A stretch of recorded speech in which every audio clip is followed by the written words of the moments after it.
আর সব মিলে অনেকটা গরম লাগছে, অনেক।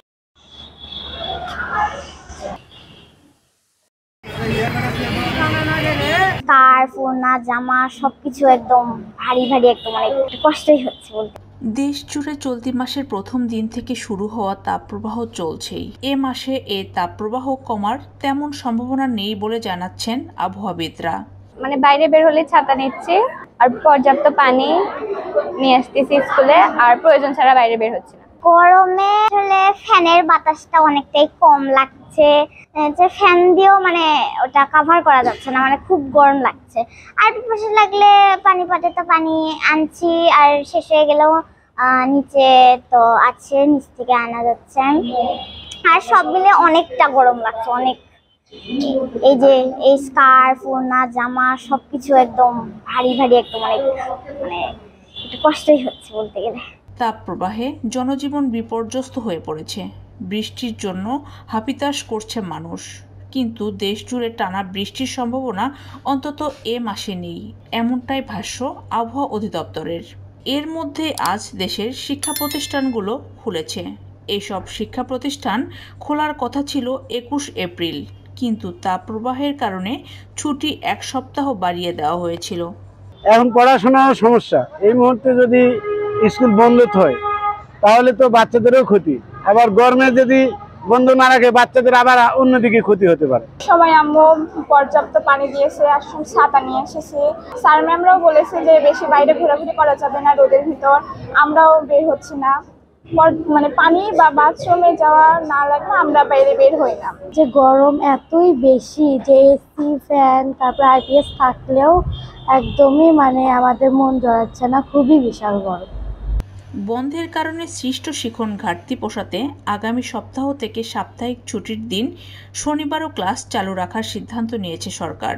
তবে প্রাথমিক বিদ্যালয়ের ক্ষেত্রে এই সিদ্ধান্ত কার্যকর হবে না, কারণ এখন তো গরমের শুরু, গরম তো হচ্ছে পুরো গরমের সময়টা এখনো সামনেই আছে। তো এর মধ্যে যদি আমরা এই গরমের এটার কারণে যদি ক্লাস না করি, স্কুলে না আসি, তাহলে বাচ্চারা অনেক পিছিয়ে যাবে। তো সেই ক্ষেত্রে আমাদেরকে অবশ্যই ক্লাস শুরু করতে হবে। তো আমরা চেষ্টা করছি আমাদের স্টুডেন্টরা যেন ভালো মতো পড়াশোনা করতে পারে এবং তারা একটা আরামদায়ক পরিবেশে বসে পড়াশোনা করতে পারে, সেভাবে যেন আমরা ক্লাসটা নিতে পারি সেই চেষ্টা করছি। তো আশা করা যায় আজকে কারোর অসুবিধা হয়নি।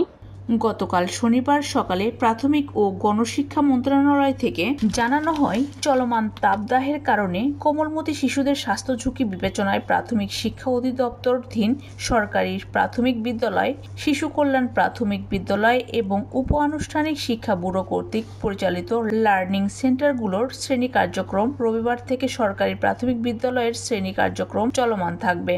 এক শিফটে পরিচালিত বিদ্যালয়গুলো প্রতিদিন সকাল 8টা থেকে বেলা 11:30 পর্যন্ত চলবে। 2 শিফটে পরিচালিত বিদ্যালয়গুলো প্রথম শিফট সকাল 8টা থেকে 9:30 এবং দ্বিতীয় শিফট সকাল 9:45 থেকে বেলা 11:30 পর্যন্ত চলমান থাকবে। যেহেতু এটা হচ্ছে গ্রীষ্মকাল, এই গ্রীষ্মকালের সময় হচ্ছে সকাল 7টায় শুরু হবে এবং 12:30টায় শেষ। 12টায় শেষ হওয়ার কথা, প্রচণ্ড তাপদাহের কারণে আমি 5 মিনিট বাচ্চাদের অনুরোধে কমাইয়ে দিয়েছি যে 12:55-তে আমি এখন ছুটি দিচ্ছি। আর দিবা শাখা হচ্ছে আমি শুরু করেছি হচ্ছে যে 12:15টায়। আমি অ্যাসেম্বলি আজকে করি নাই, বাচ্চাদেরকে ক্লাসে উঠিয়ে দিয়েছি সরাসরি, এবং বাচ্চারা সবাই ক্লাসেই ছিল, ক্লাসেই আছে এবং ক্লাস চলতেছে। প্রচণ্ড তাপদাহের কারণে আমি বাচ্চাদের জন্য নোটিশ করে দিয়েছি যে তোমরা বাড়ি থেকে আসার সময় 1 বোতল অন্তপক্ষে পানি থাকবে এবং হচ্ছে যেন ছাতার আড়ালে আসবে, যেন হচ্ছে যে রোদের তীব্রতা তোমাকে তেমন আঘাত করতে না পারে। শ্রেণীকক্ষে আসার পরে শ্রেণীকক্ষে পর্যাপ্ত আলো এবং বাতাস আছে এবং প্রত্যেকটা ফ্যান সুন্দর করে চলে যেন সেই ব্যবস্থা করা হয়েছে। বাচ্চারা পর্যাপ্ত পরিমাণ যেন পানি পায় তার জন্য সার্বক্ষণিক ব্যবস্থা আছে, এবং আমি টিচারদেরও বলে দিয়েছি যে কোনো বাচ্চা যদি পানির জন্য আবেদন করে সঙ্গে সঙ্গে সে বাচ্চাটাকে যেন পানির কাছে আসতে দেওয়া হয়। বাচ্চা পানি গ্রহণ করবে, পানি খাবে এবং তার শরীরের তাপমাত্রা তাতে কিছুটা হলেও শান্ত হবে।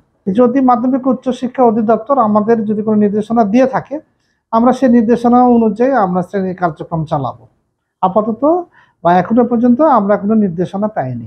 শিক্ষা মন্ত্রণালয় থেকে বলা হয়, তাপদাহ সহনীয় পর্যায়ে না আসা পর্যন্ত অ্যাসেম্বলি বন্ধ থাকবে। উপজেলা শিক্ষা কর্মকর্তা সংশ্লিষ্টদের নিয়ে শ্রেণী কার্যক্রম পরিচালনার জন্য প্রাথমিক শ্রেণী অধিদপ্তর থেকে পাঠানো রুটিন বিবেচনা নিয়ে উপজেলা ভিত্তিক শ্রেণী কার্যক্রম পরিচালনার জন্য সাপ্তাহিক রুটিন প্রণয়ন করবেন। প্রাথমিক শ্রেণীর কার্যক্রম পরবর্তী নির্দেশনা না দেওয়া পর্যন্ত বন্ধ থাকবে।